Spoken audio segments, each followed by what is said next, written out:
There's a it's a powerful thing about watching yourself go through things, right? When you watch yourself go through situations, trauma, grief, when you watch yourself go through those processes, it's there's an enlightenment that takes place inside of you because you're aware that you are aware, right? And most of the stuff that makes you better is just knowing and being aware of your habits, being aware of your triggers, being aware of how long are you in that emotional state. I listened to Joe Dispenza the other day, and he was speaking about shorten your emotional responses, shorten it, right? And because the body itself, the unconscious mind, is more smarter than the conscious mind because it's responsible for all your habits, for all your patterns, your sequencing. There could be times where your body could just pick up a panic attack and your conscious mind was not even aware. How's it happening? Your unconscious mind is great at patterns, sequencing. So you're actually teaching your body to be great at something.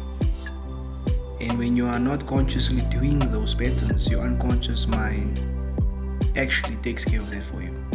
So coming back to what I said in the beginning, you have to watch yourself go through processes. You have to be aware of what fucks you off, what triggers your buttons, what presses your buttons rather. You have to be aware of those things. Why must you be aware of it? Good question. I'm glad you asked that. Because in order to have emotional intelligence, you have to have some restraining order towards some situations.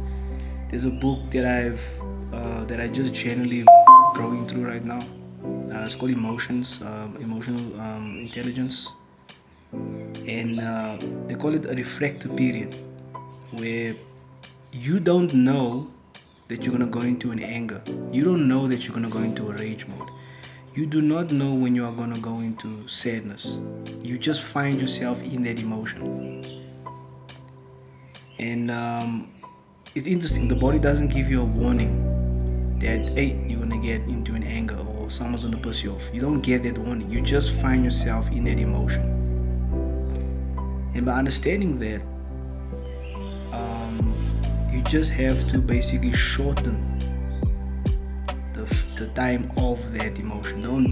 Don't drag it out longer than it should, because it leads to other different things. But that is solving a problem. If someone's dealing with a lot of anger, or you got really bad anger issues or short-tempered, it's really great for you to understand what triggers you. And some people think they are just short-tempered. No. If you pay attention to why you are short-tempered, that alone gives you a gap between your emotions and you. And I can't tell you how important it is. I mean, we're all human. We all get into these emotions. But if you've been through it 1,001 times, make sure the 1,002nd time that you shorten your emotional time.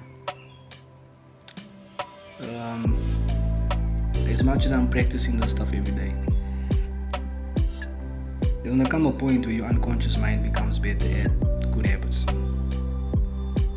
The second thing I think came about with subconscious is that you could train your body to pick up really bad habits, and you could crave bad habits without even really craving it, because at a certain time your body will just be craving it.